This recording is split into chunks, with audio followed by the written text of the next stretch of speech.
बघा आजच्या सेशन मध्ये आपण बघतोय साधित नाम. काय बघतोय रे? साधित नाम. साधित नाम म्हणजे काय? तर बघा ह्यामध्ये सगळ्यात पहिली महत्वाची कन्सेप्ट काय तर बघा साधित नाम म्हणजे काय? एखाद्या घटकाला काय रे साधून, काय म्हणतोय मी, एखाद्या घटकाला साधून तयार होणाऱ्या नामाला काय म्हणतात? साधित नाम.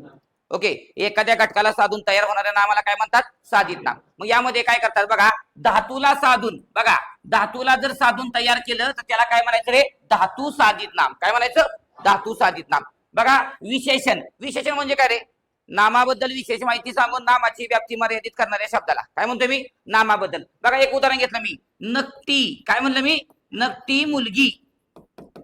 बघा नकटी मुलगी, मला सांगितलं नाम कोणतं आहे? नाम. ओके, यातलं नाम कोणतं आहे? मुलगी. मुलगी हे काय? नाम. पण मला सांगा, इथं म्हणलं नकटी मुलगी म्हटलं तर डोळ्यासमोर कसली मुलगी आली पाहिजे? नकटी. इथं वक्ती मुलगी येऊन चालणार नाही. इथं काय चालती? नकटी मुलगी. म्हणजे मुली आहेत, मुली भरपूर आहेत, पण डोळ्यासमोर कोण आली पाहिजे? फक्त नकटीच आली पाहिजे. मग नकटी हे नामाबद्दल विशेष माहिती सांगते, म्हणजे मुलीबद्दल विशेष माहिती सांगते.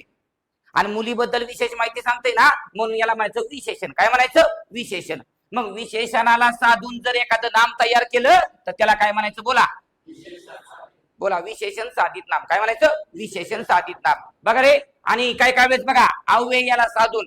आता अव्यय त्यामध्ये बघा केवळ प्रयोगी अव्यय, उभयान्वयी अव्यय, क्रिया विशेषण अव्यय, अशा अव्ययाला साधून तयार होणाऱ्या नामाला काय म्हणतात? बोला अव्यय साधित नाम. काय म्हणतात? अव्यय साधित नाम. मग आपल्याला का नाही साधित नामामध्ये हे तीन प्रकार बघायचे. धातूला साधून तयार होणाऱ्या नामाला काय म्हणतात? धातू साधित. विशेषणाला साधून विशेषण साधित. आणि अव्ययाला साधून अव्यय साधित. बघा आपण यातला पहिला प्रकार बघूया, धातू साधित नाम.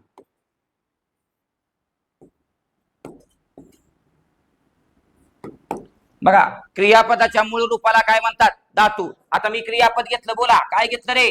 हसतो. काय घेतलं? हसतो. तर यामध्ये बोला धातू काय निघला? हस. म्हणजे प्रत्यय सोडून जो मूळ शब्द असतो त्याला काय म्हणतो आपण? धातू. काय म्हणतो? आणि बघा पेपरला प्रश्न धातूवर अनेक वेळा विचारलाय आणि बऱ्याच वेळा तो चुकलेला प्रश्न आहे की धातू म्हणजे काय, व्याख्या प्रश्न विचारलाय. तर क्रियापदातील प्रत्यय रहित मूळ शब्दाला काय म्हणतात? धातू. क्रियापदातील प्रत्यय सोडून मूळ शब्दाला काय म्हणतात? धातू. बघा रे, हसतो नावाचं क्रियापद आहे आणि त्यात तो नावाचा प्रत्यय सोडला तर मूळ शब्द काय निघला? याला म्हणतो धातू. आणि मला सांगा रे, ह्याचा वापर जर नामाप्रमाणे केला म्हणजे बघा इकडे मी गेलं, बघा हसणे आरोग्यासाठी. काय म्हणलं मी? हसणे आरोग्यासाठी चांगले असते. मग मला सांगा यातलं नाम कोणतं झालं? हसणे. मग हे हसणे हे नाम आहे ना, मला सांगा कशापासून बनले रे? हस नावाच्या धातूला साधून बनले. म्हणून याला म्हणायचं धातू साधित नाम. काय म्हणायचं? धातू साधित नाम. बघा रे, आता मला सांगा अजून एक क्रियापद घेतलं मी, बोलतो. काय घेतलं रे? मग मला सांगा यातला धातू कुठला रे? बोला धातू कुठला रे? बोल. मग मला सांगा रे, बोलणे. बोलणे बघा ह्याच्या पुढे असं काय तर वाक्य दिलं पण स्टार्टिंगला बोलणे आले. मग मला सांगा बोलणे हे नाम जर त्यांनी दिलं तर मला सांगा ते कशापासून बनले रे? बोल नावाच्या धातूपासून. कशापासून बोलले? बोल नावाच्या धातूपासून बनले. बघा अजून एक क्रियापद घेतलं मी, चालतो. काय घेतलं रे? चालतो. आता मला सांगा धातू काय रे? बघा आणि मग मी याच्यापासून एक वाक्य बनवलं, चालणे हे आरोग्यासाठी उत्तम व्यायाम आहे. चालणे हा आरोग्यासाठी उत्तम व्यायाम आहे. मला सांगा चालणे हे काय झालं? नाम. काय झालं रे? पण मला सांगा ते चालणे हे नाम कशापासून बनलंय? चाल नावाच्या धातूला साधून बनले. त्यामुळे त्याला म्हणायचं धातू साधित नाम. काय म्हणायचं? धातू साधित नाम. कन्सेप्ट कळली का? सांगा काय अडचण आहे का? आता त्यानंतर पुढचा पॉईंट आहे बघा, विशेषण साधित नाम. कसं रे? विशेषण साधित नाम. पण याच्या अगोदर आपण काय करू, ह्याची उदाहरणं बघूयात. आता बघा इथं, बोला धातू काय रे? बोला धातू काय? हस. बोला धातू काय रे? दे. धातू पाय कर किंवा डर. ओके, धातू काय रे? वाढ. धातू काय रे? चाल. मला सांगा हसणे, देणाऱ्याने, कर, डर, वागणे, चालणे हे सगळी नाम आहेत. काय रे? नाम. पण कशापासून बनलेत? या धातू पासून बनलेत. त्यामुळे याला सगळ्यांना काय म्हणायचं? धातू साधित नाम. काय म्हणायचं? बघा वाक्याचा हे अर्थ पूर्ण करत नाही. हे शब्द वाक्याचा अर्थ पूर्ण करतात का? करतात का? नाहीये. मग मला सांगा हे झाले नाम. काय झाले? नाम. पण हे नाम बनलेत कशापासून रे? धातू पासून बनलेत. कशापासून बनलेत? धातू पासून. म्हणून त्याला म्हणायचं धातू साधित नाम. काय म्हणायचं? ओके, त्याला काय म्हणायचं? धातू साधित नाम. ओके, कन्सेप्ट क्लिअर का? Okay, done. आता पुढचं बघा, बघा पुढचा प्रकार आहे विशेषण साधित नाम. काय दिले रे? विशेषण साधित नाम. बघा विशेषणाला साधून तयार होणाऱ्या नामाला काय म्हणतात? बघा विशेषणाला साधून तयार होणारे. आता विशेषण मगाशी मी तुम्हाला सांगितलं बघा, गरीब माणसांना सर्व चिनवतात. बघा रे, माणसाच्या गरीब माणसांना सगळे चिनवतात. मग मला सांगा रे, यामध्ये माणसांना हे काय रे? बोला, माणसांना हे काय? नाम. काय? नाम. पण मला सांगा कसल्या माणसांना? मग हे झालं विशेषण. हे काय झालं? मला सांगा, माणसांना हे झालं नाम, पण कसल्या माणसांना? गरीब माणसांना. मग गरीब हे काय झालं रे? मग मला सांगा या दोन घटकाला एकत्र करा बरं. गरीब माणसांना म्हणजेच काय रे? म्हणजे इथं विशेषणाला साधून तयार होणाऱ्या नामाला काय म्हणतात? विशेषण साधित नाम. बघा इथं म्हणलं लंगड्या लोकांना मदत करा. काय म्हणलं मी? लंगड्या लोकांना मदत करा. मला सांगा लोकांना पण कसल्या? लय लोकांना पण कसल्या? मग मला सांगा रे, लंगड्या हे काय झालं? लंगड्या हे झालं विशेषण. काय झालं रे? विशेषण. पण मला सांगा लंगड्या लोकांना एवढं न म्हणता डायरेक्ट काय म्हणा? मग मला सांगा लंगड्यांना हे झालं नाम. काय झालं? नाम. पण हे नाम कशापासून बनलंय?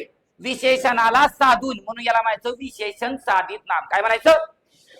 ओके, पुढचं बघा रे, नकट्या मुलीच्या लग्नाला विघ्नच विघ्न. मग मला सांगा मुलीच्या हे झालं नाम, पण कसल्या मुलीच्या? बोला कसल्या मुलीच्या? नकट्या. मग मला सांगा रे, नकट्या मुलीच्या ह्याला एकत्र करा, नकटीच्या. काय म्हणलं मी? मग मला सांगा हे कशापासून बनले रे? विशेषणाला साधून. मग अशा प्रकारे विशेषणाला साधून तयार होणाऱ्या नामाला काय म्हणतात? विशेषण साधित नाम. बोला, पहिलं धातू साधित नाम, दुसरं विशेषण साधित नाम. कन्सेप्ट क्लिअर का? ओके, काय अडचण? ओके, नेक्स्ट पुढचं बघा. इथं बघा रे, म्हाताऱ्या माणसाला चढ भरला. आता बऱ्याच लोकांना माहित नाही चढ भरला. सर हे चढ भरला म्हणजे काय? बघा ज्या गोष्टी तरुणपणात करायच्या ना, ज्या गोष्टी तरुणपणामध्ये करायच्या ना त्या म्हातारपणात करायच्या.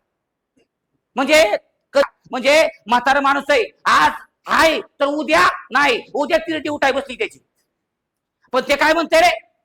माझं लग्न करा. म्हणजे आपण काय म्हणतो, हे डांगऱ्याला चढ भरलाय म्हणजे नको त्या बुद्धी आता सुचते त्याला. मग अशा वेळेस मला सांगा म्हाताऱ्या माणसाला चढ भरला याचा अर्थ काय रे? म्हाताऱ्या माणसाला नको ती गोष्ट नाही. मग मला सांगा माणसाला हे काय? म्हाताऱ्या माणसाला चढ भरला. माणसाला हे काय रे? बोला माणसाला हे काय? नाम. आणि मला सांगा कसल्या माणसाला? बोला कसल्या माणसाला? मग मला सांगा म्हाताऱ्या हे झालं विशेषण. काय झालं रे? हे डोळ्यासमोर म्हाताराचा माणूस आला पाहिजे. कळलं का? डोळ्यासमोर म्हाताराचा माणूस आला पाहिजे. माझ्याकडे बघू नका कुठल्या अँगलने म्हातारा वाटतोय. मला अजून सुद्धा माझं वय म्हटलं तरी 12 वर्ष असेल. 12 वर्षाच्या वयाचं वाटतो ना अजून. हा, मग म्हाताऱ्या माणसाला मग इकडे बघूच नका तुम्ही. कळलं का? ओके, सांगा रे, म्हाताऱ्या माणसाला चढ भरला. माणसाला पण कसल्या?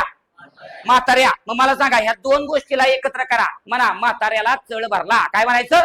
म्हाताऱ्याला चढ भरला. मला सांगा रे, हे बनलंय म्हाताऱ्याला हे विशेषणाला साधून. मग मला विशेषणाला साधून तयार होणाऱ्या नामाला काय म्हणतात? विशेषण साधित नाम. कन्सेप्ट क्लिअर का? काय अडचण? Okay, done. पुढे बघा रे, तिसरा प्रकार काय बघायतला? बघा अव्यय साधित नाम. काय दिले रे? अव्यय साधित नाम. बघा काय दिले? जर अव्ययाचा